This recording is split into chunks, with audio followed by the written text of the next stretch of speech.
Yo a los 18 años recién tuve conciencia de mi identidad. Cuando uno va a la escuela, pues no le enseñan ni la lengua originaria, ni te hablan mucho de la cultura, te hacen danzar por danzar, una danza folclórica y repite los pasos, ¿verdad? Y no siempre te explican en qué consiste la danza, dónde se danza, por qué se hace, por qué se usan los elementos, por ejemplo, las pieles de animales, los colores, las flores, por qué llevamos las flores en el sombrero, por qué aquí en el centro y no en el costado. O sea, esas cosas uno no las tiene en la educación, así que yo crecí siempre creyendo que más bien había que lo que la ciudad te enseña, repetirla tal cual, ¿no? Y claro, en una escuela en donde si hablas mal castellano te cae un reglazo, y de pronto ver a maestros que gritan a los niños cuando no hablan bien el castellano, en el momento en el que cantan el himno nacional. Y todo eso, la verdad es que me ha tocado el corazón, y además conviviendo con mi abuela en el pueblo, yo decía, ¿cómo es posible, ¿no? que no afirmemos de manera abierta y con seguridad quiénes somos? Y una primera pregunta que nos hicimos varios jóvenes desde el año 97 es quiénes somos, de dónde venimos y qué queremos, a qué aspiramos. Y es una de las preguntas que además están puestas en el flyer que convoca este evento. Y entonces para mí ha sido un proceso de reflexión permanente. Ahora ya no tengo ese problema de inseguridad ni de temor, al contrario. Cuanto más rechazo siento, yo me siento más indígena. Entonces, y cuanto más veo que a la gente niega de dónde viene o quiere esconder su origen, yo siento que necesitamos esa energía, ese valor para decir quiénes somos de manera abierta, y que el otro hermano, la otra compañera, la otra vecina sienta que lo que es tiene un sentido en su vida y que no tiene por qué esconderla. ¿Y en algún momento te consideraste o te consideran mestiza? Sí, además hay tanta literatura sobre mestizaje. Y de hecho un amigo, además chileno, me decía, que trabaja para una cooperación, me decía, Tania, el primer libro que recibí hace como 40 años atrás fue un libro cuyo título era Mestizaje, no, El Perú Mestizo. Y yo le dije, bueno, no eres el único, porque a mí en el colegio, en la universidad, siempre se habla de mestizo, mestizo y mestizo. Y de hecho, hasta ahora se habla. En algunas mesas de concertación, espacios en donde hay gente que no necesariamente está familiarizado con estas reflexiones respecto a la identidad indígena, su argumento es que el Perú es mestizo, no hay otra cosa, no hay otra alternativa. Lo cual, en parte, hay gente que se asume mestizo y hay que respetarlo, pero no es la identidad única. Pero en algún momento yo pensé que era mestiza por la historia esta de la colonización, y como ya vinieron los españoles y tenemos una mezcla de todas las sangres, pero teniendo una vida además muy pegada a mi pueblo, con la abuela, mis familiares, y entonces eso te ayuda a tener un referente cultural que te acompaña. Entonces para mí no hay duda de mi identidad indígena, pero es un proceso largo. Y sé que muchos jóvenes de nuestra edad o mucho menores que nosotros sienten esos temores permanentes, sienten miedo de ponerse un poncho de manera pública, sienten temor de ponerse un sombrero porque solo está tipificado usar el traje o el sombrero para bailar o para hacer un show. Y en realidad lo que yo creo es que tenemos que darle un sentido cultural, pero también político, a esa identidad, porque el sombrero fue algo que mi madre nunca renunció. Mi madre, cuando migró a Huamanga, ella tuvo que aprender a la fuerza a hablar castellano. Después de un proceso de violencia de los 80, ella desplazada, implementar un negocio de abarrotes y de ambulante, tenía que aprender castellano. Se quitó la pollera, ya no usaba la pollera típica de mi pueblo, a lo mejor ya no sentía que estaba en su pueblo, pero nunca dejó el sombrero. Pero se lo quitaba para entrar a las instituciones públicas. Se lo quitaba para entrar al municipio, para entrar a la iglesia, para entrar no sé, pues a visitar a algún conocido en el penal u otros. Y entonces yo decía, pero ¿por qué se quita? Y claro, lo obligan a quitarse también, ¿no? Y al contrario, yo quiero mantenerlo, para entrar a las instituciones, para estar en los espacios estatales, formales, y desde el año 2004 en adelante yo empiezo a usar mi sombrero como algo de mí, ¿no? Como parte de mi vestuario, mi ropa común, como puedo usarlo también en cualquier espacio, así como puedo ponerme un vestido de gala, un vestido apretado, un jean, unas zapatillas, unos tacos, lo nuestro también tiene sentido. Entonces, para mí el sombrero es lo más bello que tengo. Gracias. Yano, tú a esa pregunta del censo, ¿cómo respondiste? Bueno, sakumpam hima minada hok Januaye kamahanun mayedhe shinganeje atum kauna homdui. Vika emka viaje ini ayedhe tusan. Hola, soy Yanua del Río Marañón. Y bueno, contestando a tu pregunta, yo puse que soy inia, porque nosotros nos denominamos inia, lo que desde afuera nos llaman abajún, ¿no? Al igual que sí hay denominaciones que son impuestas, ¿no? Entonces yo me afirmo en la identidad nuestra, entonces puse inia. Y bueno, pues quería saludarles a todos también por estar aquí presentes, y hoy se hizo el lanzamiento oficial por el Año Internacional de las Lenguas Indígenas Originarias aquí en Perú. Y se me ocurría como que cantar una canción que lo tenía tarareando, pero no sé. Sí, pues, claro. No dejes con las ganas. A ver, vamos a ver. Dice: Pirisha, pirisha, yurumak yuruste pirisha, kahumruste pirisha.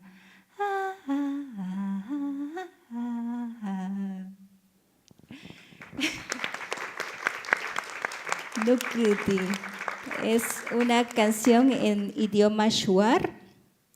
Y bueno, pues yo vengo de 2 pueblos, naciones. Mi padre es shuar y mi madre es inia abajún. Se preguntarán cómo se conocieron tan lejos pueblos. Antes tenían como que conflictos también. Y mi padre llegó a la zona del río Marañón para tomar sus clases de teología en una iglesia evangélica que está muy arraigada ahorita en la zona de los pueblos originarios abajún en el Amazonas, que es la iglesia del Nazareno. Entonces, bueno, ahí en la comunidad de Chipe es donde conoce a mi madre, y bueno, a ella le entregan a mi mamá más o menos a los 13 años, ¿ya? Y mi abuela nos contaba que le parecía un buen partido mi papá, porque un joven guapo, alto, iba a ser un buen esposo, porque como era cristiano no iba a ser mujeriego, no iba a abandonar a mi madre.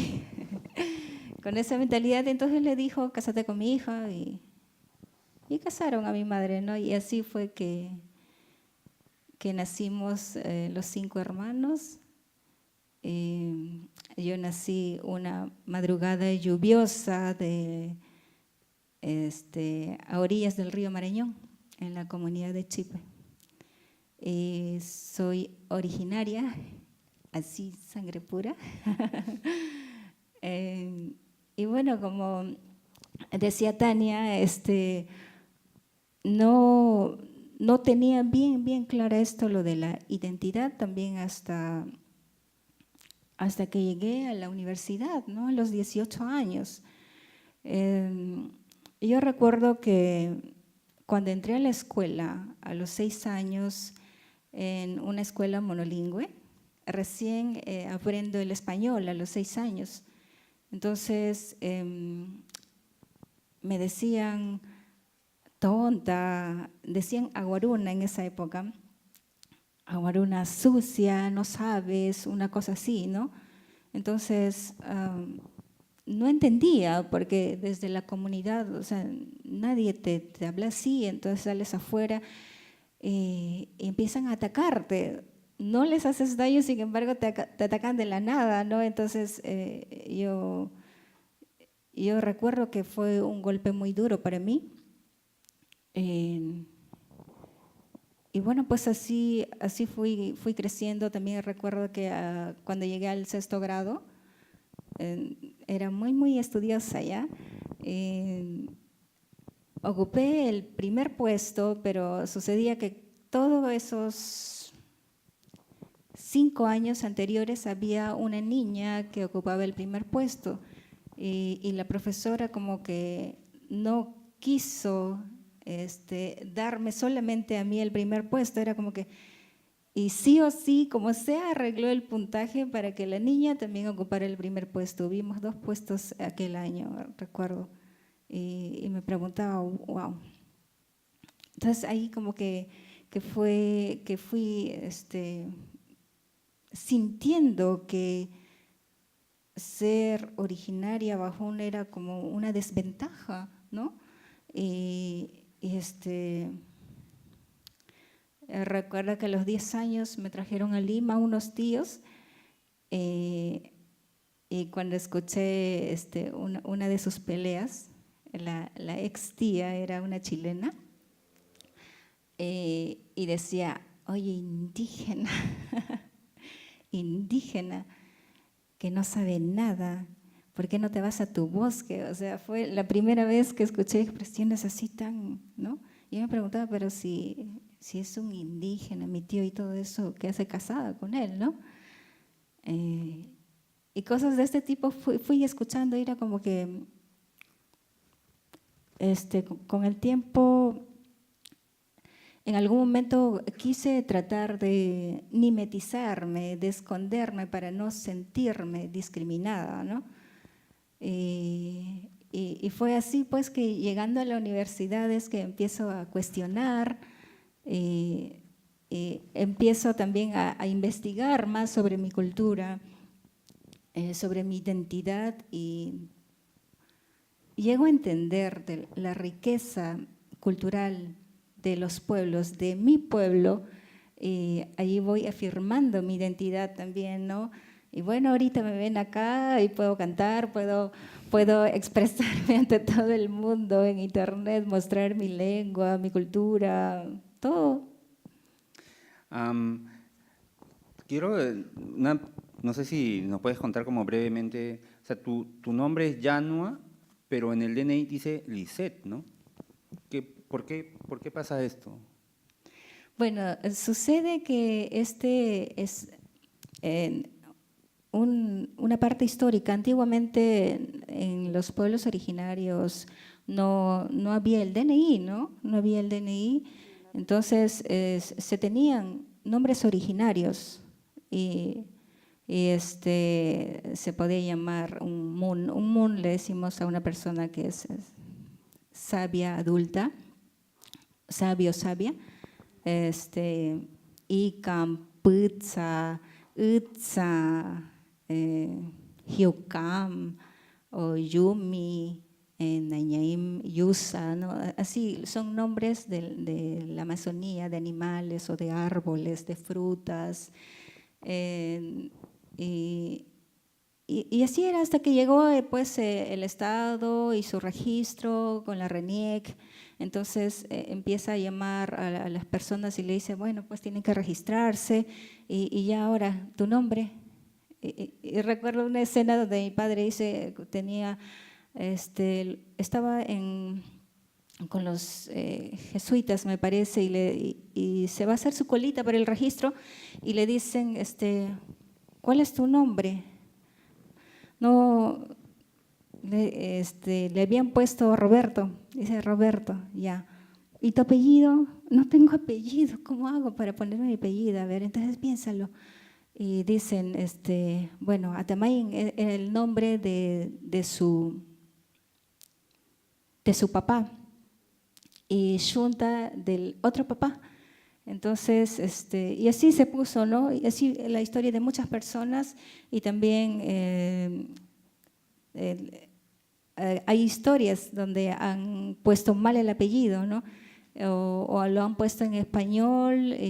Por ejemplo, mi madre le han cambiado el apellido, entonces pareciera que entre mis hermanos y yo no es legalmente registrado, no es mi mamá, ¿no? Entonces quedó así, lo hicieron en la RENIEC. Y entonces, de allí viene, de los nombres originarios que desde pequeña me pusieron. Yanua es el nombre de mi bisabuela y es la contracción de dos palabras, Yaya, que es estrella, y Nua, mujer, Yanua. Mi abuela Yanua era una mujer muy fuerte, con un carácter fuerte, muy trabajadora, decidida. Y bueno, ahí es que nace mi nombre Yanua, y para darle fuerza a mi nombre originario, a lo que es lo propio, es que me identifico con ese nombre. Esa es la historia. Gracias, Yanua. Tú mencionaste estos roces en la escuela, ¿no? Con los estudiantes o con los profesores que te decían sucia, ¿no? Yo hace unos años escuché más o menos lo mismo, pero en otro salón de clases, que queda en la Plaza Bolívar, en el Congreso, ¿no? Y el alumno tubino le dijo, o sea, usó esas palabras como sucia, cochina, para hablar de unas colegas, ¿no? Y claro, sucio se le dice al indígena, ¿no? Sucio porque el patrón es el inmaculado, es el limpio, ¿no? Entonces es como una categoría como que viene de este mundo feudal, ¿no?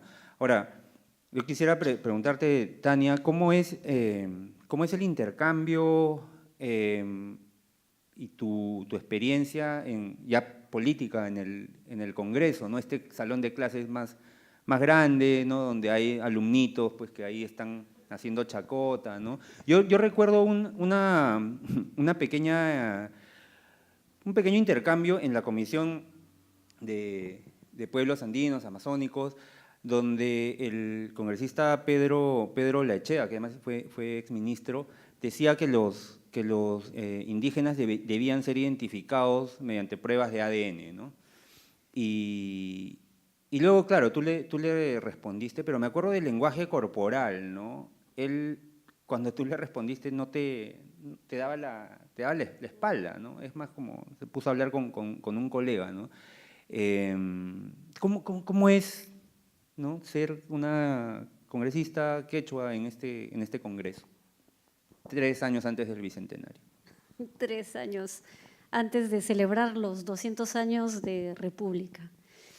Y hace 500 años ya nuestros pueblos venían resistiendo no solo la colonización, sino todo el proceso de discriminación también, ¿no? Y de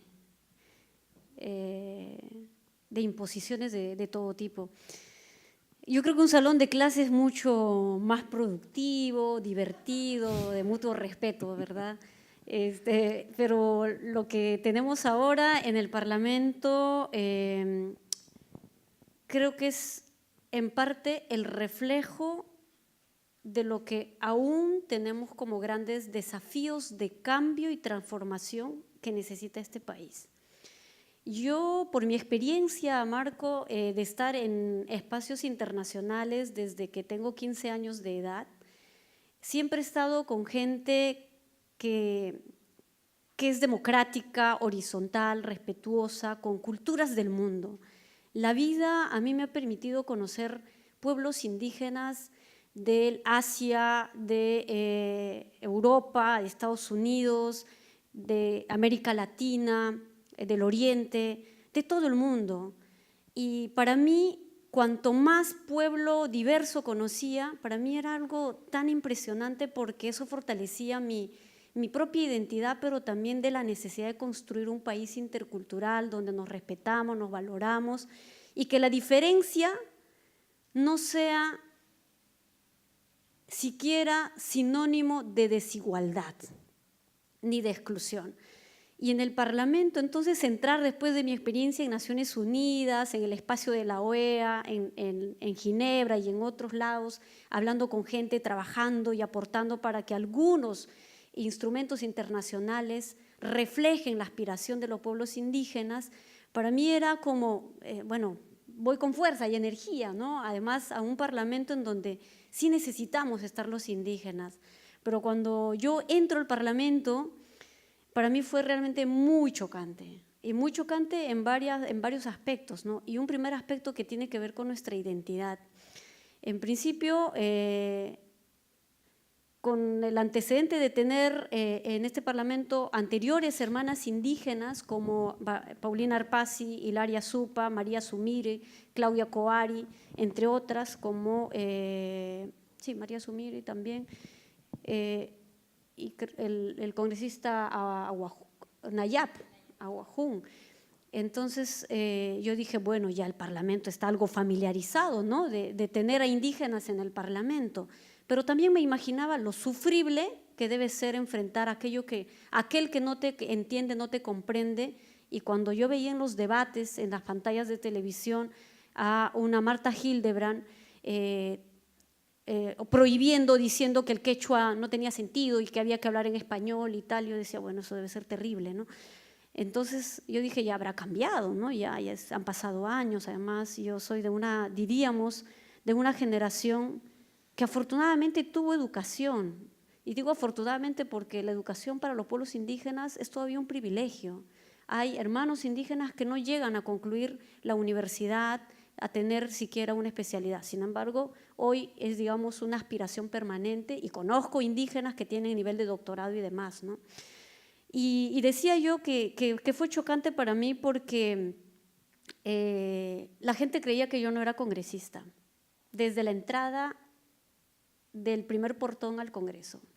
Cuando yo no tenía todavía el photocheck, y claro, yo iba ya a algunas reuniones que se desarrollaba en el interior del Palacio Legislativo, y el señor portero, ¿no? ¿Y usted quién es? ¿A qué entra? ¿Y a qué va?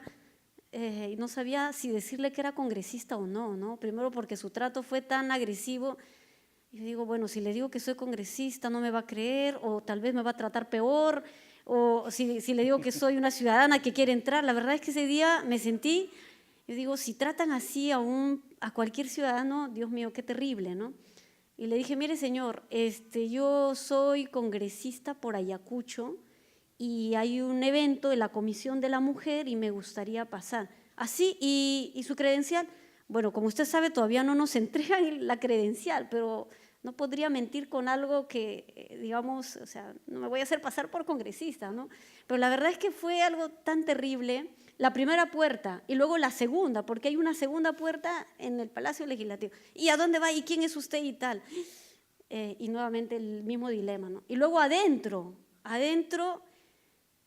la gente no se saluda, es muy frío.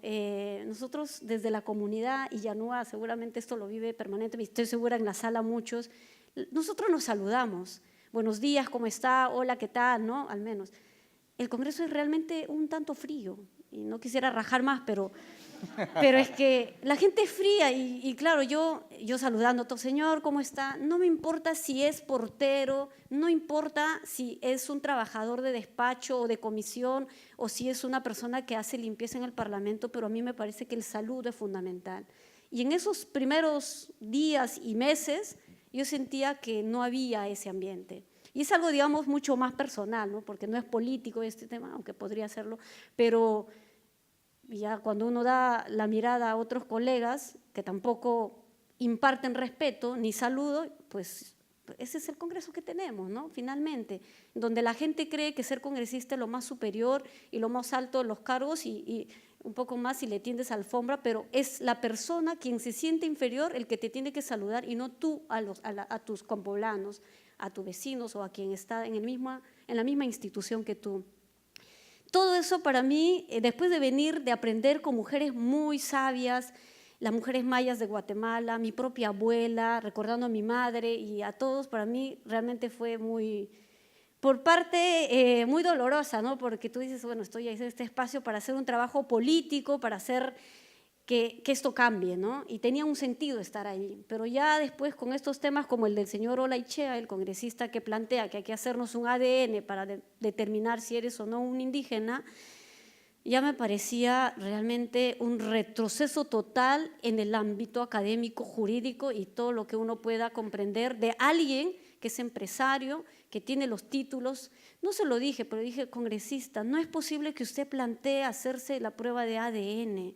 Los procesos de autoafirmación de una identidad parten no porque genéticamente se comprueba que usted tiene la sangre procedente de los incas o no, pero tiene que ver cómo cada uno siente, vive y se siente parte, perteneciente de un grupo colectivo.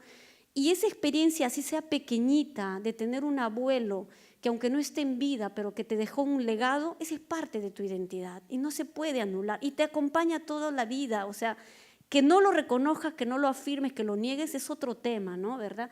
Y entonces para mí en el Parlamento, además de pelear en otros niveles y con otros temas mucho más controversiales, porque tiene que ver con derechos territoriales, tiene que ver con la titulación de las comunidades, tiene que ver con las contaminaciones ambientales y todo lo que hace falta, y que los pueblos indígenas, lo único que pedimos es ser sujetos plenos de derechos y no ser más sujetos a quienes hay que asistir, proteger o tener una tutela de alguien para que diga qué necesitamos.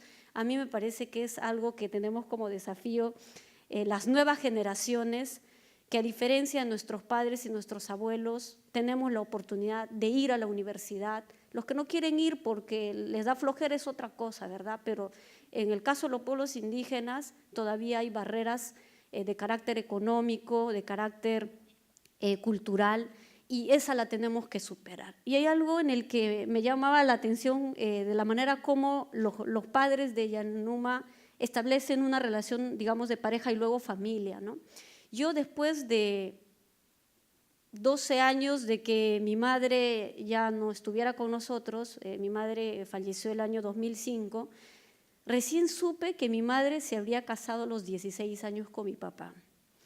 Y claro, tal vez nunca preguntamos ese aspecto. Sabía yo de una tía la forma como antes se establecían los matrimonios, acordados primero por los padres y luego los hijos tenían que hacer caso, ¿no? Pero luego ver el acta matrimonial en el pueblo, porque fuimos con mi hermana a retirar el documento y al toque revisamos los datos y entonces ahí decía el nombre de mi madre, ¿no? Honorata Tarqui Arotinco, 16 años de edad, Callarina, con don Eusebio Pariona Tarqui, o Pariona Jayo, y mi padre tendría, ¿qué? 22, 23 años, y súper jóvenes, y mi madre 16 años, con 7 hijos, con una primaria incompleta, y estoy sumamente segura que ni siquiera le habría conocido, sino inmediatamente habrían establecido una relación ya de pareja y luego un matrimonio previo con un acuerdo entre los padres, ¿no? Porque eso es lo que ocurría. Y bueno, igualmente somos fruto de esa seguramente importante, bellísima relación, porque hemos tenido muchos cambios también al interior de mi familia respecto a la reflexión sobre nuestras identidades. En casa hacemos estos debates sobre la identidad, quiénes somos y por qué no le enseñamos quechua al sobrino y tal, porque en mi familia somos 7 hermanos, y yo soy la cuarta, y mis hermanas mayores hablan quechua, entienden quechua, mis hermanos menores también la entienden, pero no lo hablan. Y no lo hablan porque, claro, han ido a la misma escuela que yo, no nos enseñaron. Y yo realmente lo recuperé. Yanuma aprendió el castellano después de los 5 o 6 años. Yo recuperé mi idioma materno, en este caso quechua, que no es tan materno porque el materno fue inicialmente castellano. Lo recuperé después de, tal vez de los 13, 14 años. Y lo recuperé porque cuando yo iba al pueblo, a Callara, yo no le entendía a mi abuela. Mi abuela me decía, Tania, chayanta tapamuay, pásame la leña. Mancata churay, mikuy chatam ya no kusu, ¿no? Pon la olla, vamos a cocinar. Y yo no le entendía, y por la leña le pasaba el balde de agua, y no le entendía, y yo sentía que no pertenecía por ratos a ese mundo de mi abuela, y era una impotencia total no saber lo que me está diciendo mi abuela. Entonces yo decía, en todas las vacaciones tengo que ir a Callara, y todas las vacaciones mi madre nos mandaba a pastorear la oveja, la vaca, a ayudar a la abuela con mis hermanos, y ahí aprendí el quechua. Y desde ahí ya hablo fluidamente con la abuela, y mi abuela se ríe, pues, porque antes nada, ¿no? Eso. Me recuerda, bueno, yo tengo todavía una abuela, mi única abuela viva que también solamente habla en quechua, ahora ella tiene 96 años, ¿no? Y cuando voy a visitarla, ella está acá en Lima, necesito como que mi tía o alguien interprete, ¿no? Porque no podemos comunicarnos así. Porque ya, yo no aprendí el quechua, mi familia también vino de Apurímac cuando yo tenía 2, 3 años, mis hermanas mayores sí entienden, hablan quechua, pero yo lo perdí por este sistema donde aprender quechua, en lugar de ser un mérito, como sería lógico, es un demérito, ¿no? O sea, ese es un país raro donde ser bilingüe o trilingüe, como tú, Yanua, es malo. Hablar una lengua, siempre y cuando sea español, es mejor, ¿no? Es como raro, ¿no? Tener más es peor que tener menos. Pero qué complejo este país donde los lazos familiares están rotos por esto, ¿no? Por este racismo sistémico que nos envuelve, ¿no? Sobre el tema de la identidad, si uno empieza como a investigar, se encuentra con unas cosas como increíbles, ¿no? Como por ejemplo la pregunta, la colgué en Twitter uno de estos días y alguien me dijo, oh, qué pregunta tan estúpida.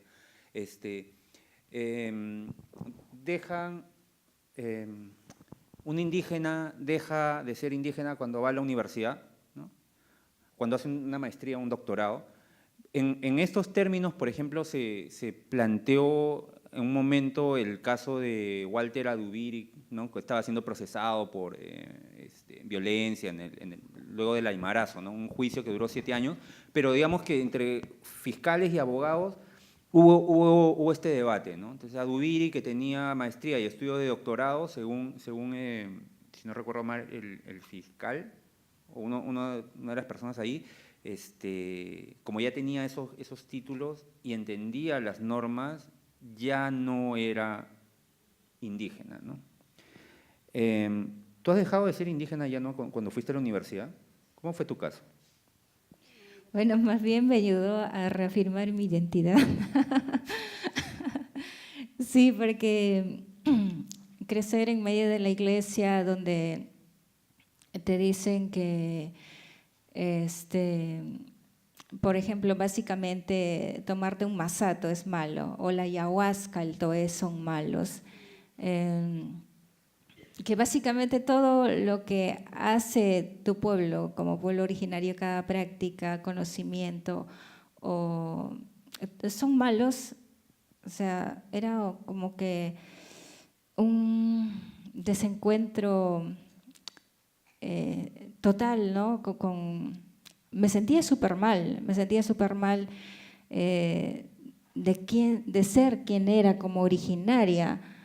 Entonces siempre tenía esas preguntas, ¿no? Pero si hablan de ese Dios tan amoroso, ¿por qué tiene que ser malo? Él no creó las culturas, me preguntaba, ¿no? Y entonces ya cuando llego a la universidad, más bien me ayuda a abrir más mi mente para regresar a lo que es mío, de donde vengo, investigar mi historia, el legado cultural de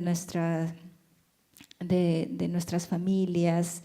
Y bueno, pues el pueblo Shuar Rabajunes tiene un carácter fuerte, un espíritu guerrero, ama la libertad. Y cuando los españoles quisieron invadirnos, luchamos por nuestra libertad con uñas y dientes y con todo. Entonces, no nos dejamos someter y bueno, vengo de esa sangre, ¿no? Y todo eso pues me respaldaba, ¿no? Entonces yo decía, oh, en un momento de mi vida, hace pocos años, yo decidí alejarme de la iglesia y regresar, como decía, a lo mío, a los principios del Shin Puhut, del Tahimat Puhut, que es la vida en equilibrio, según los principios de nuestra cultura, que es el respeto, la horizontalidad de las relaciones, de considerar con respeto a cada ser.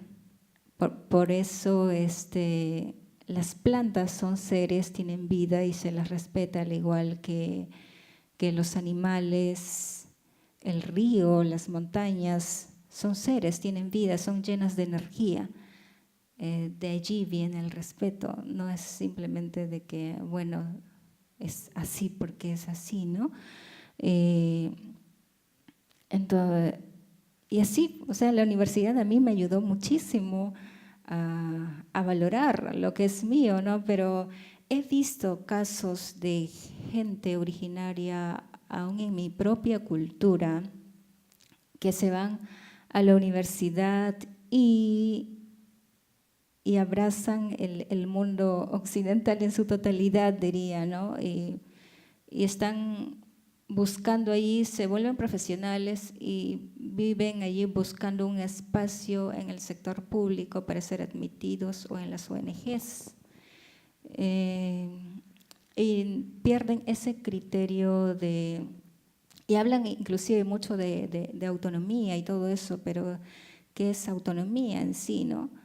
Entonces, la autonomía es que se entienda que como pueblos originarios o las distintas culturas tienen sus propios sistemas, su propia riqueza cultural, lingüística, inclusive si decimos que estamos tantos años acá, milenios en la Amazonía, y ya está la Amazonía ahí, a pesar de que los pueblos han estado ahí, no ha desaparecido, sino que ya con la llegada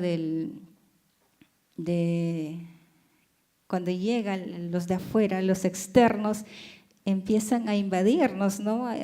Recuerdan en el gobierno de Belaúnde que envían a invadir la Amazonía, ¿no? O sea, prácticamente nosotros como pueblos no existíamos y hasta ahora hay mucha gente que ve a la Amazonía solamente árboles, ¿no? Biodiversidad y todo eso. Y ahorita, en pleno siglo XXI, con tanta información de por medio, hay gente que piensa así. Ha quedado en su ignorancia, ¿no? Entonces, puede verse que desde los gobiernos, pues, a los pueblos originarios nos han invisibilizado, se podría decir, ¿no? Y hasta el día de hoy, en los aspectos educativos, de salud, lingüísticos, no nos consideran, ¿no? Y eso seguramente Tania nos puede comentar muy claramente que hasta ni en el presupuesto público se considera mucho lo que relacionado a los pueblos originarios, ¿no? Entonces, yo quisiera que las personas de las comunidades que vienen a la universidad, que tomen la universidad como una herramienta para abrir sus mentes, ¿no? Eso es lo que normalmente te dicen, pero sin embargo hay personas que terminan, no sé, encajando en lo que el sistema educativo quiere que seas, ¿no? Y no piensas por ti mismo, simplemente piensas lo que el sistema te dice. Entonces es muy, muy penoso, ¿no? Muy penoso. Hay personas que se van a grandes universidades en el extranjero, sin embargo, no tienen criterio propio. Entonces, ¿para qué pues está la universidad? Si eso es un poco incoherente, ¿no? Pero el cielo es el límite, ¿no? Hay una cosa que, por ejemplo, brevemente, cuando estaba en Estados Unidos y trabajaba en una ONG que servía daba servicios de salud a latinos inmigrantes, una cosa que nos dijeron en un taller era que cuando los latinos se organizaban para crear sus propias organizaciones, ONGs, era más difícil que obtuvieran dinero, financiamiento, ¿no? Latinos y afroamericanos. Que si eras una persona blanca, como se entiende blanco en Estados Unidos, era más fácil conseguir dinero, ¿no? Entonces, cuando uno sale, por ejemplo, de la universidad siendo indígena o siendo esta como ecuación irresuelta, mestizo, ¿no? Creyendo que el cielo es el límite, de pronto te vas a como quizás topar con estas como barreras, ¿no? En el caso de lo indígena y lo político, ¿no? ¿Cuál es el techo, ¿no? ¿Hasta dónde se puede llegar o hasta dónde han llegado los indígenas en el Estado, ¿no? ¿Dónde están, ¿no? ¿Están en el Consejo de Ministros? ¿Están dirigiendo ministerios? ¿Están? ¿Dónde? Sí, creo que esa es una buenísima pregunta, Marco. Antes, sobre lo que preguntabas, si un indígena deja de ser indígena cuando entra a la universidad o asciende en grados académicos. Yo creo que los indígenas tenemos múltiples identidades. Y digo esto porque cuando los jóvenes amazónicos vienen a Lima a través de las becas y están en la Católica o en la Ruiz de Montoya o en la Cayetano y otros, yo he escuchado de maestros de estas universidades decir, uy, los nativos vinieron y ahora resulta que están ahí ya con su zapatilla Nike y andan con los audífonos y se compraron un iPhone y se compraron no sé qué. Y yo digo, ¿y cuál es el problema? Entonces, pero han cambiado y se están alienando. Eso la verdad es debatible, porque no va a dejar de ser ni Ahuajú, ni Shipibo, ni Ashaninka. Que quiera explorar, experimentar, ponerse una zapatilla como tú puedes ponerte como el otro, no significa que deje de ser Ahuajú. O sea, digo, es discutible porque es universal en sí mismo también, y somos universales en sí mismo, y tenemos múltiples identidades. ¿Podemos ser indígenas? Por supuesto que sí, y eso no nos cierra a ser también, ponte, raperos como mi amigo Liberato Cani, no nos limita a ponernos una zapatilla o a tener que usar un iPhone, y ese discurso lo tiene el Estado. Yo recuerdo el discurso del señor Alan García, incluso Ollanta Humala, en su dilema de definir quién es indígena y quién no. Y decir porque los campesinos ya usan teléfonos y los campesinos están recontracivilizados, ya no son indígenas. Y que los únicos indígenas son los que están en la profundidad de la Amazonía y los que usan la pluma y el taparrabo y no sé qué. O sea, esa estereotipación que se ha hecho a lo indígena, yo creo que no nos permite mirarnos en la dimensión holística, real, de actualidad y de contexto vigente en nuestro país. Que creo que eso es, digamos, una primera respuesta que me gustaría respecto a esto de si deja o no deja. Lo que sí complementa con lo que dice Yanuma, ¿no? Al decir de que no es porque ya entro en la universidad dejo de ser uno mismo, porque hay otras cuestiones, es verdad. Yo he escuchado a estudiantes indígenas decir, mira, yo estudio en una universidad intercultural en Ucayali, ingeniería forestal, Tania, me dice, pero la verdad es que lo que estoy aprendiendo en la universidad es para ir a deforestar mi bosque. Y lo que me están enseñando es algo que va a atentar contra la Amazonía. Le digo, en serio, ¿cómo qué? Por ejemplo, deforestarla. Y por ejemplo, y empieza a dar ejemplos sobre la biodiversidad, el uso de la tecnología y no sé qué, y cómo hacer más rentable la producción maderera y tal. Y me dice, no entiendo cómo puede una universidad intercultural formarnos para deforestar la Amazonía. Lo transmito como literalmente, pero creo que esto nos conduce justamente a reflexionar qué universidad indígena queremos en nuestro país, aspiramos los pueblos y al servicio de quiénes finalmente vamos a formarnos, ¿no? Entonces, sí es interesante la pregunta porque da a colación otros puntos también. Solo quería comentar antes de que sigas con la otra pregunta esta sobre los estereotipos, ¿no? Y estos como tipo imágenes, ¿no? Como el indígena solamente es un ser rural, por ejemplo, ¿no? Como que no hay indígena en la ciudad, ¿no? El indígena y la educación, el indígena y la tecnología, ¿no? Como si, exactamente como dices, como si nunca los pueblos originarios hubieran producido tecnología, ¿no? Como si nunca hubieran habitado ciudades, ¿no? Incluso en otros sectores de la Amazonía, si revisan, hay mucha investigación sobre el tema, habían también como núcleos urbanos grandes, ¿no? Solo eso para... Sí, y efectivamente, ¿no? Hay varios avances significativos. Y la otra pregunta era sobre el Estado. Hasta qué punto, en dónde estamos los indígenas en este momento en relación con el Estado. Yo creo que venimos arrastrando desde años larguísimos históricamente una exclusión que pareciera que no, pero en el fondo sí lo es, desde mi punto de vista. Hemos escalado hasta tener políticas públicas, por ejemplo, en el ámbito educativo, educación intercultural bilingüe, hay una dirección general para educación intercultural bilingüe, pero de pronto ves el presupuesto y entra un ministro y le mocha el 50%, reduce el personal, su estrategia siempre quiere plantearla desde el lado más central, desde el gobierno de Lima, y entonces no se logra todavía consolidar, pero creo que hay avances muy significativos en EIB. En salud intercultural también, tenemos una política nacional de lenguas originarias, tenemos programas de televisión en lenguas, o sea, en ese sentido, digamos, hay un avance y cualquiera diría, oye, pero ya los pueblos indígenas están visibles, tienen ya programas y tienen políticas. La verdad hay que leer fino, porque no tenemos ningún ministro indígena.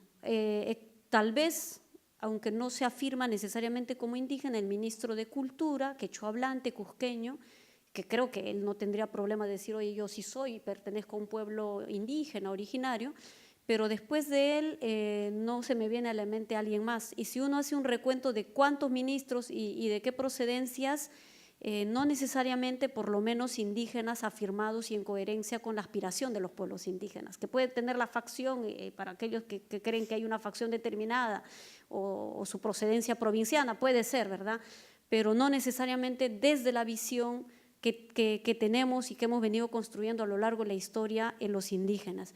En el Parlamento, en cada periodo, desde el gobierno de Toledo, en la que entró la congresista Arpasi, en adelante hemos tenido entre 1 y 2 congresistas indígenas, pero no tenemos ningún mecanismo legal para garantizar la presencia de los indígenas originarios, sean andinos, amazónicos.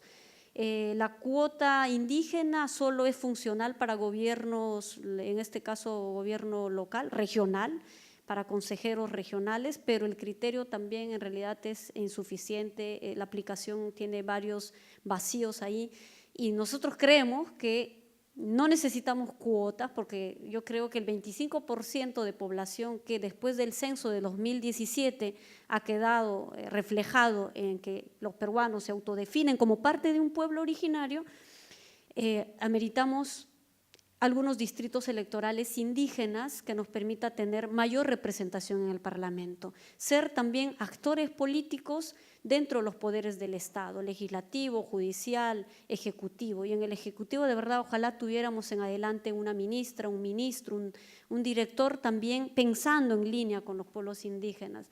Y como decía un hermano Shipibo, yo creo que estamos en la era de los pueblos indígenas y le tomo la palabra porque para no ser muy negativa y que no estamos y que no hay y que estamos avanzando poquito, es la era de los pueblos indígenas. Para enfrentar y mitigar el impacto del cambio climático, la solución está en la sabiduría de los pueblos indígenas. Eso está cuasi demostrado cuando uno ve los conocimientos de los pueblos originarios a nivel global. las lenguas, que de 7.000 el 50% están en un peligro de desaparición, de extinción y de riesgo a desaparecerse al final de este siglo, efectivamente lo es. Pero yo creo que hoy la lengua es una ventana de oportunidad. Y yo lo veo muy concretamente en personas que yo conozco. Si usted habla quechua, seguro tendrá un trabajo en zonas quechohablantes. Y si el criterio está definido dentro del currículo de la convocatoria, es más seguro que usted va a ser contratada porque habla quechua. Si usted habla quechua, puede conducir un programa como Ñujanchik. Si usted habla quechua, puede generar un aplicativo para los celulares en quechua. Como Liberato Cani, puede usted pasearse por el mundo cantando rap. Si usted habla quechua, ¿no? Y entonces yo creo realmente que hablar quechua puede ser una ventana de oportunidades, pero creo que sí necesitamos un Instituto Nacional de Lenguas Originarias, que es lo que ya estamos presentando en un proyecto de ley, porque todas esas valiosas experiencias que el Perú tiene en lenguas originarias, necesitamos que tenga una dirección institucional como Estado, con presupuesto, con equipo humano, que investigue, que publique, que difunda, que promueva desde espacios como estos y otros, y que vaya actualizando también la lengua. Los vascos, desde mi punto de vista, son una experiencia valiosa a mirar para hacer vigente la lengua originaria en los contextos mucho más actuales, porque los vascos cada año van creando un término en lengua vasca de acuerdo a los nuevos términos que aparecen. En el quechua, por ejemplo, hasta ahora por lo menos no sé si existe traducción o equivalente a computadora, porque claro, en esos años no había computadora, pero puede haber una terminología que se cree complementando con otra, en fin, ¿no? Ver toda la gramática, en fin. Pero necesitamos el Instituto Nacional de Lenguas Originarias, a propósito del Año Internacional. Y lo otro, ya en la representación política, necesitamos subsanar varios desafíos que también son como propios desde los propios pueblos indígenas. Y es que los pueblos indígenas no siempre hemos estado cercanos a la política. Difícilmente en las comunidades nuestros hermanos creen que participar en la política puede ser productiva, que puede cambiarle su vida, ¿no? O sea, en el día a día ellos van trabajando y casi que sobreviviendo en realidad, pero somos un tanto distante a la política. Yo era muy distante a la política, primero porque no veía que alguien pudiera ser como un referente político, ¿no? Ya después de conocer a algunas personalidades que hoy hacen parte del Movimiento Nuevo Perú, me animé y dije, vamos, ¿no? Y estoy totalmente convencida que hay necesidad de no seguir siendo espectadores de la política, ni aplaudiendo, ni gritando, ni solo protestando. Yo creo que tenemos que formarnos y prepararnos la nueva generación para relevar a actuales funcionarios públicos, actuales políticos, porque yo creo que también hay necesidad de renovar la política y hacer que la política sea atractiva para muchos jóvenes y no sientan que la política es sinónimo de corrupción, que no es sinónimo de aquel que asciende y termina usando su poder para fines propios. O sea, eso no lo es. Y algunos realmente, de verdad, yo he escuchado además de cerca, de aquellos que creen que ser congresista es una actividad más.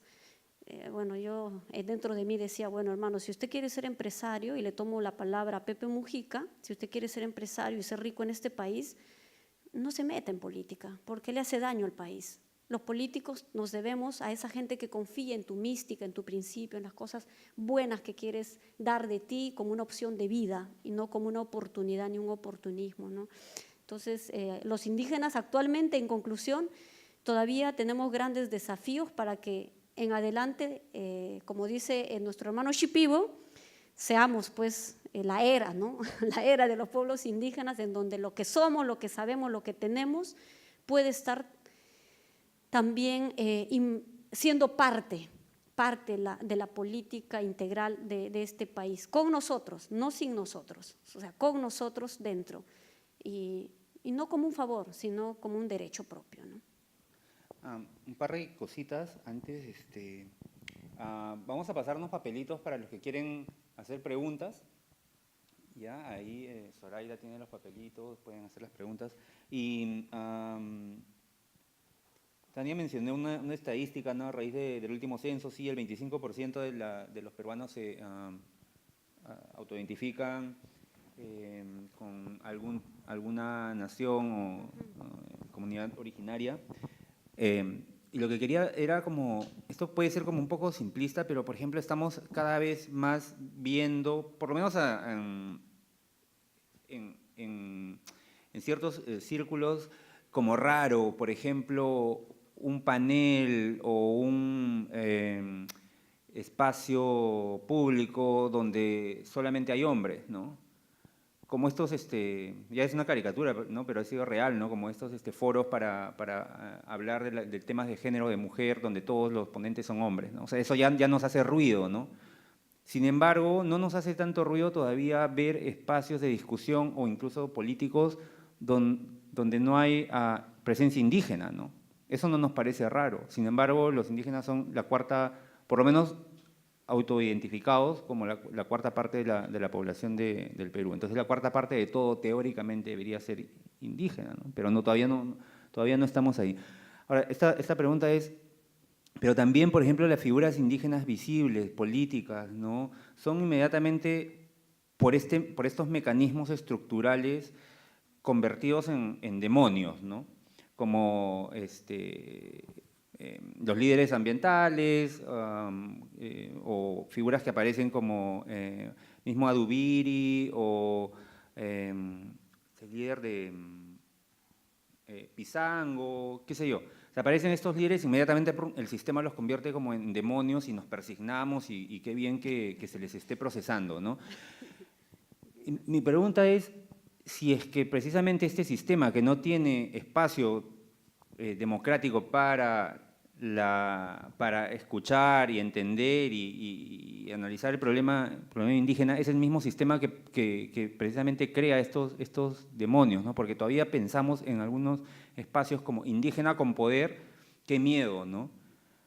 Sí.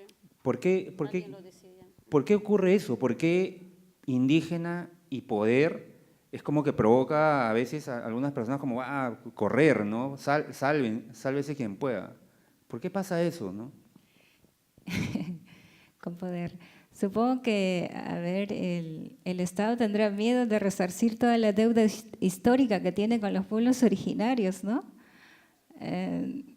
No le tengo otra explicación porque yo creo que sería mucho más sencillo si nos sentamos a conversar, Estado, los pueblos originarios, y buscar una solución conjunta, ¿no? Se podría ahorrar muchos gastos en dinero y todo eso en comparación a lo que conlleva un conflicto, ¿no? Solamente es tan sencillo que se respete cómo queremos nosotros crecer, vivir, nada más. No que se nos venga a imponer ese desarrollo que nos dicen, ¿no? Desarrollo desde la perspectiva de quién, ¿no? Y siempre que existe esa mentalidad de que, bueno, hay alguien superior allí que sabe todo, o sea, que es tanto que sabe todas nuestras necesidades, no, como siempre ha sido históricamente, ¿no? El Estado, inclusive algunas ONGs van a las comunidades y te dicen, ¿sabes qué? Esto es lo que necesitas. Y los indígenas originarios somos tan incapaces de saber, de conocer nuestra realidad y ni siquiera nuestras necesidades, ¿no? ¿Por qué esa percepción? Me pregunto, ¿es ignorancia? Pero son gente que se van a las universidades y estudian y todo. Y bueno, en el Estado los ministros y todo, tienen unos apellidos, como decías, que ni me acuerdo. Como los solteros codiciados. Claro, como los codiciadísimos. Entonces, creo que hay que cambiar esa mentalidad si queremos crecer como país, como nación, abrazar las distintas culturas con todas sus riquezas, respetándolas por el hecho de que son diferentes y únicas. O sea, no vas a decir, normalmente hay esa comparación de que lo occidental es lo mejor. Y eso fue lo que pasó cuando llegó la educación en las comunidades.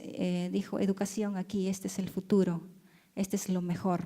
Así que la educación que daban los padres en las casas no valía. Entonces, los padres dejaron todo que los maestros en la escuela educaran a sus hijos porque eso era el futuro. ¿No? Una de las cosas, y la misma percepción hace 3 años cuando fundé Cultura Bajún, una mañana veo en la comunidad que una madre habla a su hijita de 3 años en español y le digo, ¿por qué le hablas en español y no le hablas en abajún? Estamos en la comunidad. Y me dice, ¿para qué le voy a hablar en abajún? ¿Acaso eso le va a servir afuera? Cuando vaya a la secundaria le va a servir, cuando vaya a buscar trabajo le va a servir. Más bien se van a reír y no va a poder expresarse muy bien en español. Y yo quiero que mi hija, que mi hijo no sufra esa discriminación que yo sufrí. Entonces, por eso es que desde pequeña yo le enseño el español para que se desenvuelva muy bien y se pueda insertar bien allá en el mundo de afuera. Entonces, es como estas realidades retratan lo que se viene pasando, lo que viene pasando en las comunidades, en los pueblos originarios, ¿no? Esa opresión que viene desde arriba de superioridad, ¿no? Entonces, no se va a poder crecer como país así. Así que yo también soy muy positiva al ver el futuro y pienso que por espacios como este y por personas como ustedes que están aquí, se va a generar esa conciencia de identidad, de afirmación de lo que es nuestro, de defender, de estar orgullosos de lo que es lo nuestro. Entonces, si somos conscientes y afirmamos nuestra identidad, y hay mucha gente y millones de personas, de los más de 30 millones, entonces yo creo que vamos a poder también elegir buenos gobernantes, ¿no? Buenos gobernantes que realmente busquen el crecimiento de nosotros como país y no como está ahorita todo podrido, ¿no? Que solamente un cierto grupo busca beneficiarse y la corrupción está en todos los sistemas, ¿no? Bueno, pues yo veo positivamente todo y creo que los pueblos originarios se van a empoderar más, que las nuevas generaciones van a exigir, sus derechos, porque no es un favor lo que pedimos al Estado, es nuestro derecho, derechos que nos han sido despojados históricamente. Entonces hay mucho por hacer y yo sé que sí se va a lograr y por eso a través de Cultura Bajún, de Ciberamazonas, hacemos esta comunicación desde nuestras perspectivas, con nuestro idioma, dándole fuerza, porque creemos que el idioma es el primer vehículo de transmisión cultural y hay que fortalecerla, hay que darle vida y bueno, pues seguir para adelante. A veces como hablantes de español, por ejemplo, cuesta mucho imaginar esa presión que reciben las personas que hablan los otros idiomas oficiales del Perú, ¿no? Para dejar de hablarlo, ¿no? Es como si nosotros que hablamos español estuviéramos recibiendo ¿no? Estas mensajes, ideas, rechazo, ¿no? O estas discusiones, por ejemplo, que hay estos intercambios que hay en la familia, ¿no? Para cortar la enseñanza de estos idiomas, ¿no? Yo quería ahora como ir moviendo el tema hacia el futuro, ¿no? Ahora que estamos a 3 años del Bicentenario y que vamos a encaminarnos un Perú, ojalá mejor, ¿no? Y en estos términos, ¿no? Hace unos días la revista Cosa sacó como esta lista de los solteros más codiciados y se generó una pequeña discusión en las redes sociales, como la denuncia, indignación y no fuego y no sé qué, y al final la revista eliminó el contenido. Ahora, eso no es nuevo porque estas revistas sociales siempre hacen eso, ¿no? Pero lo que ocurre parece es que algo ha cambiado en la sociedad que ya no parece tan tolerable, ¿no? En ese sentido, había puesto en el Twitter también, bueno, voy a estar con 2 solteras codiciadas.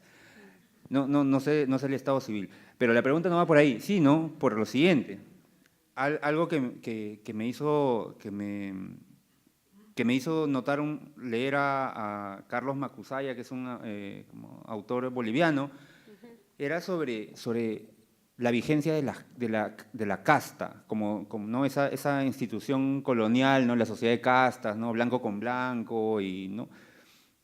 La vigencia de esa sociedad de castas que se puede visualizar en esta publicación, ¿no? Casta, ¿no? Todos blancos, todos con apellidos de origen europeo, una cuestión como endogámica, parecía una especie de Game of Thrones, ¿no? Los Lannister. Era terrible y claro, si uno se pone del lado de los chicos que aparecen fotografiados ahí, uno dice, quizás ellos ni siquiera saben que los están poniendo ¿no? en esta cuestión como casamentera, ¿no? Una cosa rara. Entonces la pregunta va, si los apellidos son como y es lo que dice Macusaya, ¿no? Hablando de Bolivia, ¿no? Dice él que allá en Bolivia, por ejemplo, es imposible imaginar a un Paz Estenssoro casado con un Mamani o una, ¿no? Entonces, en el Perú, ¿qué pasa con estos grandes apellidos, grandes entre comillas, ¿no? Apellidos nomás, se mezclan, se van a mezclar, imaginamos eso posible, como un Berkemeyer, Quispe, Olaechea, Mamani, Condori, Aljovín, ¿no? Chuquihuacha, Xochitl, ¿habrá estos matrimonios? Lo digo como ejercicio, no creo que esa sea la utopía necesariamente, ¿no? ¿Qué piensan ustedes? ¿Qué piensa Tania de este ejercicio nada más de futurología, ¿no? Sí. Lo que decía Yanuma respecto a la lengua, yo solo quiero decir cortito. Yo aspiro, de verdad, que los niños y las niñas en adelante tengamos la oportunidad de aprender a hablar bien nuestras lenguas, lectura y escritura, con seguridad y producirla, escribirla, leerla, así como el castellano.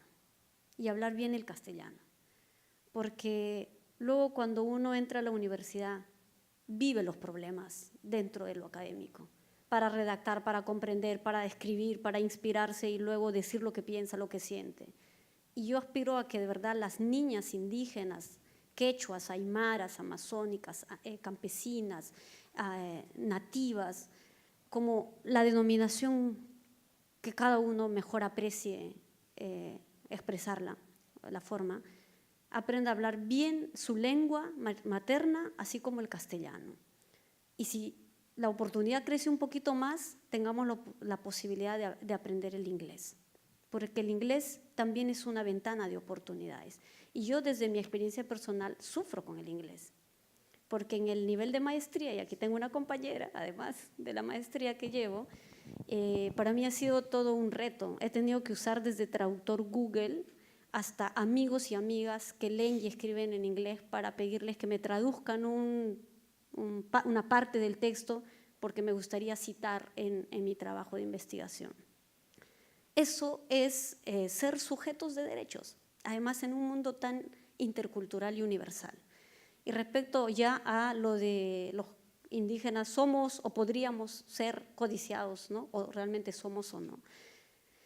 Si en nuestro país seguimos arrastrando una característica que le hace, la verdad, peculiar al Perú, de ser colonial, racista aún, discriminatorio y súmale patriarcal, la verdad, los codiciados seguirán siendo los mismos, los Meyer, los Aljobín, los Olaichea, porque incluso ni siquiera bastan tus méritos. Yo conozco gente indígena, aymara, súper capaz, que fuera de Perú son valorados, son reconocidos, tienen altos grados, tienen un puesto dentro de la academia, dentro de la institución, pero vienen a Perú o quieren crecer en nuestro país y resulta que se topan con barreras de este tipo, que porque me morocho, que porque es negro, que porque no sé qué, porque viene de no sé qué pueblo. O sea, no lo dicen, pero la verdad es que en el fondo y asolapadamente muchas veces uno siente eso, ¿no? Y de saber, por ejemplo, que en la Universidad de San Martín se referían a un estudiante de piel cobriza como el color de la puerta, la verdad es que no me acuerdo si era en San Martín, disculpen si acaso estoy cometiendo una acusación falsa, pero era en una universidad privada limeña, ¿no? Entonces ya uno siente que obviamente no entras dentro del lenguaje común de a ver quiénes son los codiciados, ¿no? Además solteros o solteras, que no necesariamente aduce a esa condición necesariamente, pero sufres un conjunto de barreras y no bastan tus títulos. Pero uno va a La Paz, yo la primera vez que fui, había viajado por otras partes, pero recién el año pasado tuve la oportunidad de ir a La Paz y por tierra, y entonces tú ves los edificios business, bueno, Mamani es bien popular, ¿no? Pero business Mamani y edificios y gente y mujeres súper empresarias, además con mucho poder económico y todo. Y La Paz es otra cosa, ¿verdad? Porque es capital de Bolivia y entonces se siente como una indigeneidad además evidente, ¿no? Muy distinta a la Lima. Bueno, en Lima tú vas a Manchay y a mí me dicen vecina, aunque no viva en Manchay. ¿Por qué? Porque son ayacuchanos y obviamente se sienten como muy en familia y dicen, vecina, ¿y usted dónde vive? Ah, ya, a la vuelta. Entonces, cuando voy a la tienda a comprar y parte de mi familia vive por Manchay, ¿no? Entonces, eso, los codiciados van a seguir siendo lo mismo si es que en este país no cambiamos. Y la última encuesta nacional que hizo Ipsos respecto a la diversidad cultural y cómo el país percibe la diversidad cultural queda totalmente demostrado. El 50% de la población peruana tiene una idea de la diversidad cultural, 50% solamente. Pero además, los peruanos somos conscientes de que en nuestro país existe discriminación, por lo menos en un 48%, pero no reconocemos que discriminamos. O sea, es mucho menos de lo que calificamos que existe racismo y discriminación. Y yo creo que en algún momento de nuestras vidas, todos, puede ser que incluyéndome yo misma, en algún momento cometemos un acto de discriminación, por cualquier razón, y viceversa, con los blancos, con los extranjeros, con aquello que no es necesariamente parte de nuestra comunidad. Y ocurre, también hay indígenas bien racistas, aquellos etnocéntricos que creen que si hablas lengua originaria eres indígena y si no hablas, chao, no lo eres. O sea, hay gente también de ida y vuelta que discrimina a ambos. Y ocurrió en una experiencia muy corta, en un evento entre indígenas, invitaron a los hermanos indígenas samis de Finlandia y de Noruega. Y unos colegas paisanos andinos dijeron, ¿y qué hacen los gringos aquí? Que van a escuchar y que van a saber nuestra estrategia de incidencia política. Le digo, hermano, es indígena. No, ¿cómo va a ser indígena? Él es gringo, porque tenían ojos celestes y totalmente blancos, pelos rubios. Sí, pues los indígenas de Noruega, Suecia, Finlandia tienen esa facción y hablan sami, tienen televisión en sami, tienen periódicos sami, crían renos. O sea, usted va a su territorio y son samis, pues no, o sea, no hay discusión. Pero si seguimos estereotipando al indígena y la condición de ser indígena y la autodefinición de lo que uno mismo construye en su proceso de vida, la verdad es que vamos a seguir teniendo los codiciados de siempre, ¿verdad? Y entonces, sin embargo, dentro de la era de los pueblos indígenas, por lo menos conozco yo indígenas, por supuesto que podrían ser sumamente codiciados porque tienen una enorme sabiduría, son sumamente capaces, aman su arte, su música, son valiosos, o sea, así que Ya te imaginarás por dónde van mis gustos.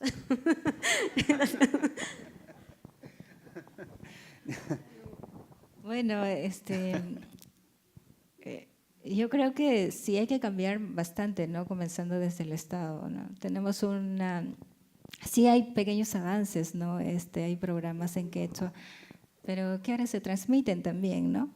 En realidad la ley, por derecho deberíamos tener los pueblos originarios nuestros programas ahí, ¿no? Porque es una televisión nacional y cosas así, ¿no? Y también este desconocimiento de la diversidad cultural, como mencionabas tú, del 50%, qué horror. ¿Por qué pasa esto? Serán pues por programas como Esto es Guerra, toda la televisión nacional con todas sus programaciones de novelas y esas cosas que poco educativas, ¿no? Entonces yo creo que esas políticas también hay que cambiarlas. Así, con iniciativas individuales como personas de a pie en las ONGs o en el Estado, se tiene que hacer cambios estructurales necesariamente, ¿no? La legislación lingüística, ambiental, de educación, todo eso, que no sea solamente papeles, muchas veces se quedan en los papeles y no llegan realmente a efectivizarse, ¿no? Este ha sido todo un problema todo el tiempo. Hay mucho por hacer, pero sí se están dando cambios. Las personas son mucho más conscientes y cuando hay esto de publicaciones como de estos solteros codiciados, la gente empieza a cuestionar, ¿no? ¿Qué está pasando? ¿No? Antes como que pasaba así, desapercibido, pero o sea, algo se está avanzando, ¿no? Y yo creo que esta corriente va a seguir creciendo y se va a hacer mucho más fuerte. Yo tengo la esperanza. Creo que Marcos y Fuentes decía en una columna, oye, pero ni siquiera están los añaños, los capuñayos, o sea que no es solamente cuestión de plata, ¿no? Sí. Obviamente, pues no es una cuestión de plata, ¿no? Sabemos eso, ¿no? O sea, los peruanos no necesitamos inducción para vivir en el Perú, como sí los extranjeros, que sí es recomendable que tengan una inducción como de unos 6 meses antes para que entiendan estos códigos, ¿no? Las tonalidades de piel, apellido, ¿no? Origen, distrito, ya esto es como una cuestión muy bien compleja, ¿no? Hablo del racismo, ¿no? Ahora vamos a ir a las preguntas, pero yo les voy a pedir, por favor, encarecidamente, que las respuestas, para poder abordar la mayor cantidad de preguntas, sean como breves, casi tanto como un tuit, ¿no? ¿Ya? Entonces vamos a empezar con, a ver, Tania, la pregunta sobre la creación del Instituto de Lenguas. Habló usted de los vascos. Ellos jamás concebirían que la Academia del Euskera estaría instalada en Madrid. La pregunta es, ¿seguirá rigiendo este instituto desde Lima? Yo creo que hay que implementar la descentralización también en ello, ¿no? Un instituto solo desde Lima no resolvería además la diversidad de lenguas que hay y que la mayor parte está en la Amazonía. 44 lenguas originarias pertenecen a la Amazonía y 4 a la andina. Así que la sede, dónde funcionaría, creo que está sujeto a mirar esa diversidad, no solo lingüística, sino también la condición geográfica. Yanua, ¿qué opinión tienes de la población indígena que migró del campo a la ciudad en décadas pasadas y que ahora representa la nueva clase media de Lima? Es decir, los descendientes o la tercera generación. ¿Qué opinión tienes de la población indígena que migró del campo a la ciudad en décadas pasadas y que ahora representan la nueva clase media de Lima? A los que están en los famosos conos que le llaman aquí.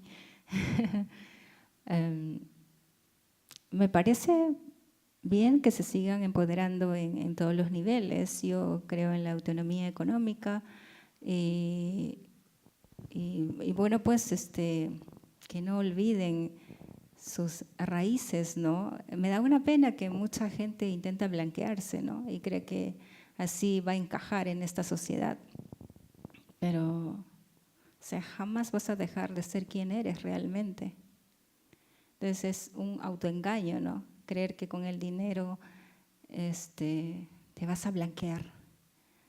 Es una mentira. Y creo que la gente ya tiene que tomar conciencia de quién es realmente y seguir para adelante.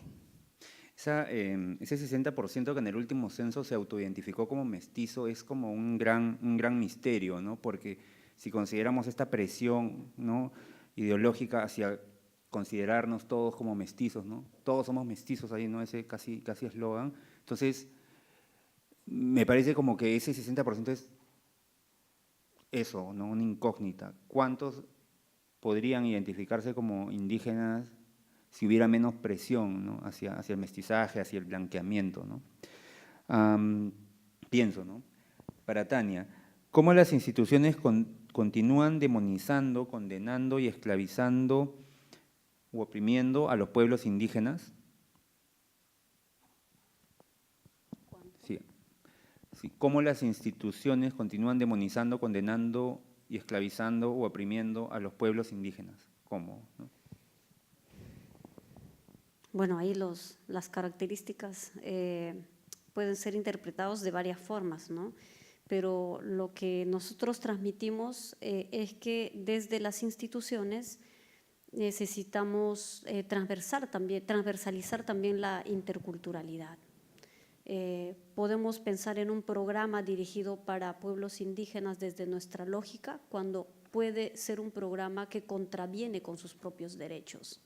Por ejemplo, pensar en una carretera en territorio donde hay pueblos en aislamiento voluntario, porque desde tu visión crees que la carretera los va a conectar y los va a civilizar, que es un pensamiento hay gente que piensa así, entonces puede ser una de las formas en donde las propias instituciones, puede ser del Estado o puede ser privada, sigue manteniendo una opresión o sobreentendiendo una lógica de desarrollo sin considerar la libre determinación que tienen estos pueblos. Y una libre determinación es su condición de aislamiento voluntario. O sea, no hay forma. Ellos quieren estar en aislamiento voluntario. Entonces, una carretera podría anularlos en su vida. Entonces, ese es, digamos, como un ejemplo, ¿no?, para ponerlo en un extremo, pero pueden haber otras formas dentro de nuestro entorno más urbano también. Es como caso como muy fuerte de invisibilización, ¿no? Esos pueblos, ¿no? Yanua, ¿cómo te gustaría que los peruanos piensen sobre los ahuajún? Que somos un pueblo-nación con nuestra propia cultura, con nuestras propias riquezas. Sería chévere que ustedes fueran a conocer las comunidades ahuajún, y la gente es cálida, es muy alegre, nuestra comida es muy deliciosa, las patarascas en especial, y muy saludable, por cierto, ¿no? Y nada, pues, o sea, somos personas que estamos dispuestas a conocer también al resto de peruanos, ¿no? Y siempre ha sido así, abierto, ¿no? Siempre y cuando exista ese respeto. Para Tania, ¿qué puede aprender el Perú de las reivindicaciones indígenas en cuestión de derechos y políticas de otros países como Bolivia o Ecuador? Uno, el nivel organizativo. Bolivia tiene organizaciones indígenas bastante sólidas, sobre todo en cuanto a la identidad. En el Perú tenemos todavía algo por subsanar y es en relación a nuestras identidades y en particular la identidad indígena.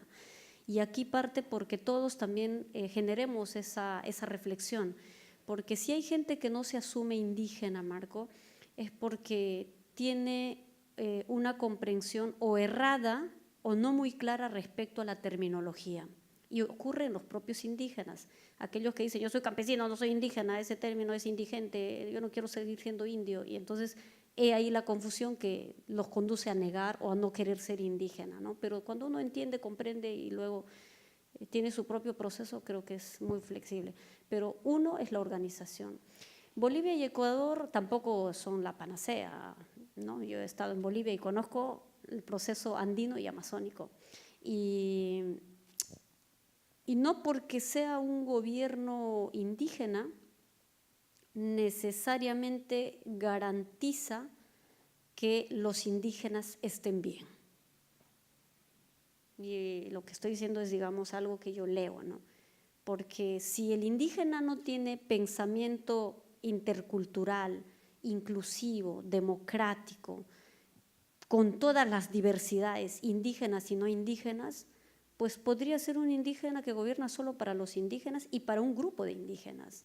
Esa lección es, creo, algo del que el Perú puede aprender. Bueno, estoy proyectando que la presidenta o el presidente sea indígena, ¿no? Pero puede ser en algún tiempo, no lo sé, pero tenemos que construir ese pensamiento, porque hay gente que le teme a ese indígena con poder. ¿Por qué cree que el indígena con poder va a hacer lo mismo que él? Oprimir, excluir y no sé qué, y transformar algo del cual él cree que es ese y no es más, ¿no? Entonces, eso creo que como lección podemos aprender de los dos países. Y lo tercero es la institucionalidad indígena. El Estado peruano no cuenta con una institucionalidad sólida, mucho menos en funcionamiento en relación a los pueblos indígenas. Solo tenemos un consejo consultivo que funciona dentro del Viceministerio de Interculturalidad y para pueblos indígenas una dirección, tal vez no con más de 5 personas que trabajan para 5 millones de indígenas. O sea, esa institucionalidad creo que la han superado Bolivia, Ecuador, incluso México y Guatemala, que son los países con alto porcentaje de población indígena. Esa podemos aprender de otros países, no solo de las dos. A ver, para allá no está. ¿Dónde está tu visión política de lo que ocurre en el mundo? Me ha parecido que están bastante conformes con lo que se viene y con lo que han logrado. Yo veo mayor odio de clase entre los peruanos y en el mundo. Gracias por su respuesta política. Bueno, si el oprimido queda resentido, va a volver a oprimir, oprimir y oprimir al resto. O sea, si bien es cierto, históricamente los pueblos originarios como que han sido la última rueda del coche, o sea, casi prácticamente que no existíamos, ¿no? Entonces, aún así, o sea, el hecho de abrazar nuestra identidad, de afirmar nuestra identidad y aceptar quiénes somos y seguir en el camino del crecimiento que nosotros les llamamos Shimpuhut, Tahimatpuhut. O sea, no quiere decir que seamos conformistas. Yo, al igual que Tania acaba de mencionar, hay mucho por hacer en cuanto a la institucionalidad indígena originaria, por ejemplo, ¿no? Porque yo creo que las personas originarias conocedoras de su realidad tienen que estar en espacios de toma de decisiones. Entonces, que las políticas no sean hechas desde Lima, ¿no?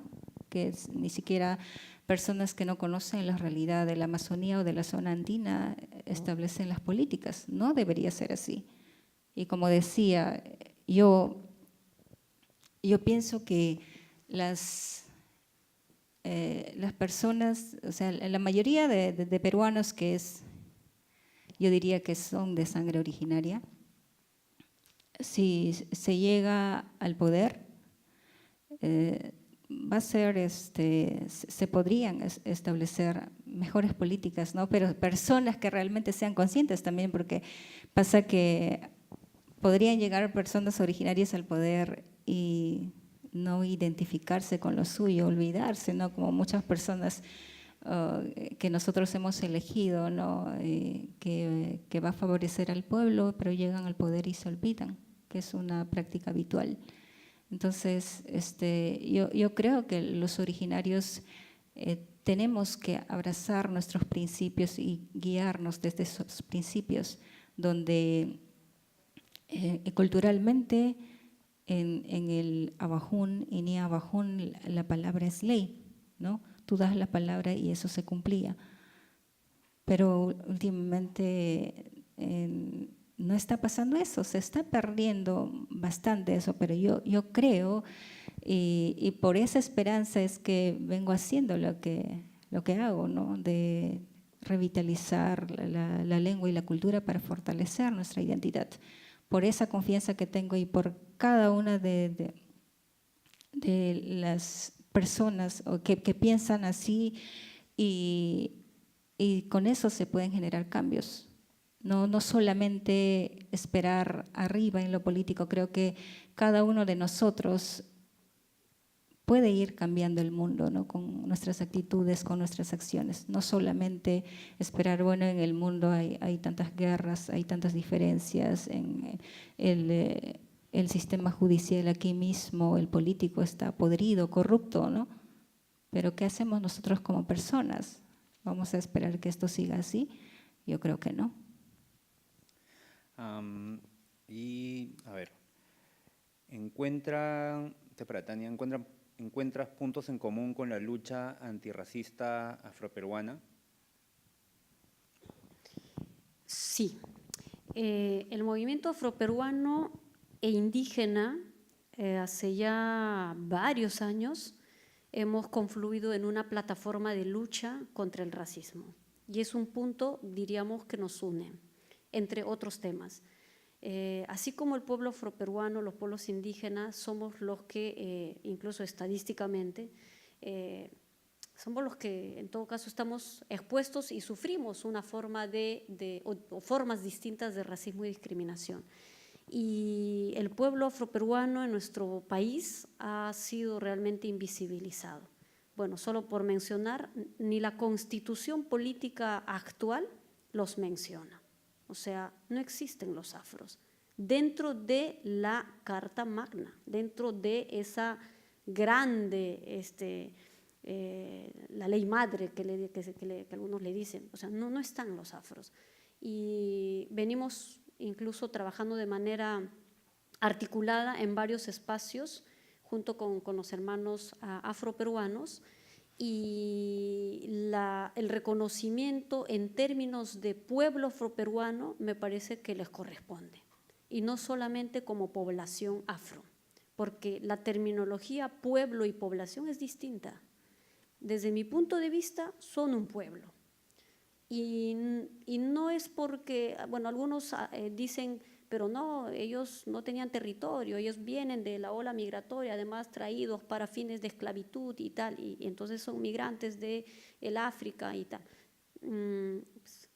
Pero no es que son personas que vienen como cosas, o sea, son personas que traen cultura, cosmovisión, en algún tiempo seguramente algún idioma tendrían, o sea, el pueblo afro tiene una cosmovisión propia, y entonces la categoría de pueblo incluye, desde mi punto de vista, todo el reconocimiento de lo que el pueblo afro tiene más allá del color de piel, y así como los pueblos indígenas, ¿no? Y entonces, nada, para mí son como nuestros hermanos, y son nuestros hermanos de lucha, y van a seguir siéndolos, porque el racismo mata, como dicen algunas mujeres feministas, así como el machismo mata, también el racismo mata sueños, mata autoestima, mata la posibilidad de vernos en igualdad, no necesariamente en sentido literal de asesinato, ¿verdad? Pero mata esa posibilidad de vernos entre iguales, y que el color de piel no es una siquiera razón para excluirnos. El derecho de la diferencia es algo que yo creo que es importante. Hay derecho de ser diferentes, que no implica que no tengamos que ser iguales en derechos, ¿no? Y una última, a ver, ¿cómo se puede compatibilizar el principio de interculturalidad y el enfoque de género a veces parecen ir por carriles paralelos que no se encuentran. Por ejemplo, Viceministerio de Interculturalidad, ¿no? ¿Cómo se pueden compatibilizar el principio de interculturalidad y el enfoque de género?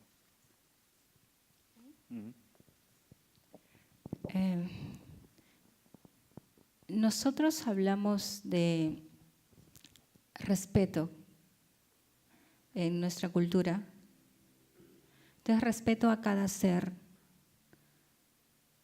a las plantas y sobre todo entre personas, ¿no? Cuando hacen diferencia y menosprecian porque uno piensa diferente o con respecto a su sexualidad o a la religión, personalmente es algo que me parece estúpido. Yo creo que por el hecho de ser seres, personas, uno merece respeto. No necesariamente porque no tenemos que pensar igual. Ustedes no piensan igual que yo. Pero hay respeto de por medio, se piensa diferente y creo que en la diversidad está la riqueza. Entonces, esas malas prácticas yo creo que hay que desterrarla.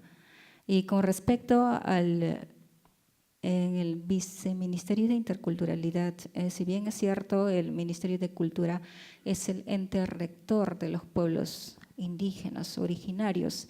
Sin embargo, ha habido casos donde no reconoce a varios pueblos o comunidades como originarias indígenas y nos preguntamos cuál es el interés, ¿no? O cuando se le pide la titulación o el reconocimiento de los títulos de las comunidades, lo niega. O aprueba los permisos para los lotes petroleros, para la explotación, eso sí lo da rapidito. Entonces decimos como ente rector, ¿qué es lo que hace, no? Eso es realmente, eso significa que nos representa en realidad, que vela por nuestros derechos, porque en principio debería ser así, ¿no? Pero en la práctica es todo lo contrario. En el Viceministerio de Interculturalidad, bajo la institucionalidad originaria, yo creo que allí debería estar una persona originaria, que conozca de la realidad originaria, de su cultura, que esté capacitado. Debería ser un espacio donde los pueblos originarios deberían desarrollarse. Y bueno, sí, los técnicos, las personas que acompañan podrían ser especialistas de diversos lados, ¿no? Yo pienso así personalmente y creo que es un derecho que falta por ejercer. También el espacio se le tiene que dar a las mujeres. Muchas veces las mujeres encontramos muchas barreras y personalmente también he encontrado barreras y con personas, me he topado con personas que inclusive para darte alguna asesoría he visto casos que, o sea, quieren algo más. Una vez me dijeron, oye, yo puedo hacer que viajes por todo el mundo, ser conocida por todo el mundo, pero quiero que seas algo más que mi amiga. Entonces, era una persona que estaba trabajando dentro del mundo amazónico originario y me pareció muy decepcionante. Y hay muchos casos de este tipo con las mujeres originarias amazónicas que venimos a las zonas urbanas, ¿no? Y esto no ayuda en nada. Entonces, yo creo que, o sea, se tiene que trabajar más en ese aspecto, en cambios estructurales desde la legislación, ¿no? Falta mucho por hacer. Bueno, yo les agradezco muchísimo, Yanua, Tania, y a ustedes por que han estado presentes y les pediría nada más como un fuerte aplauso para ella.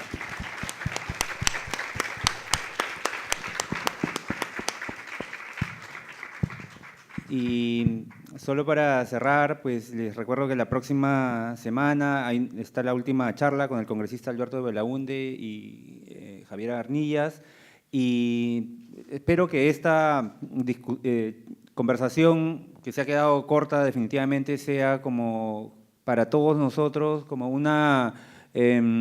como un caramelo, ¿no? Que nos haga buscar más y más y más y más sobre este gran problema y tema de la identidad, ¿no? y de lo indígena. Busquemos y buscando quizás nos encontramos a nosotros mismos, ¿no?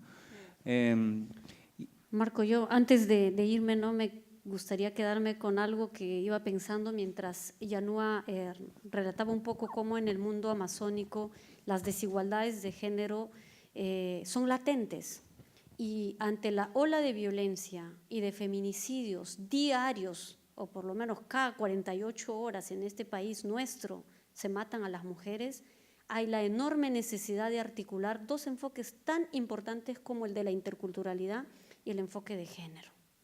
O sea, las mujeres, por su condición de ser mujeres, hoy en nuestro país están muriendo. Y ya ni siquiera la campaña para que las mujeres denuncien, vayan, denuncien, pongan, avisen, es suficiente. A mí me parece que hay que hacer una campaña para salvar a las mujeres que están siendo asesinadas de manera cruel. Y dentro de esa cifra visible hay una cifra invisibilizada, y son las mujeres indígenas, y son las niñas indígenas, y son las niñas aguajún, de Condorcanqui, de Imasa, de Bagua, que sufren situaciones de violencia, de violación sexual. Y si este tema sale a la luz son porque las mujeres lo denuncian. Y en ese sentido, a mí me parece que es irrenunciable a dos enfoques que, por el contrario, los ministerios que abordan estos enfoques, además están dentro de sus políticas institucionales, articulen de manera más efectiva, para que en este país las mujeres de todas las culturas, de todas las realidades, vivamos libres de violencia. Porque a mí sí, de verdad, me preocupa enormemente cómo no estamos cambiando ese escenario, y hay cosas que hacer, ¿verdad? Y lo digo porque además creo que aquí hay presencia femenina y masculina, y que podemos irnos con un compromiso desde esa reflexión, ¿no? O sea, y hay que generar esos cambios dentro de casa, hablar de estas desigualdades. Si eres mujer, eres indígena, eres quechohablante, vives en zona rural, no tienes información, olvídate. Eres mujer que no se salva de algún atentado, que puede venir de tu esposo, de tu vecino, de tu expareja, de tu novio vigente, etc. Entonces, creo que aspiramos a un Perú no solo intercultural, sino a un Perú libre de las violencias, ¿no? Muchas gracias, Marco, por el espacio. Y gracias a todos y todas. Y gracias al lugar de la memoria también por prestarnos esta sala. Hasta la próxima semana. Tupananchikana.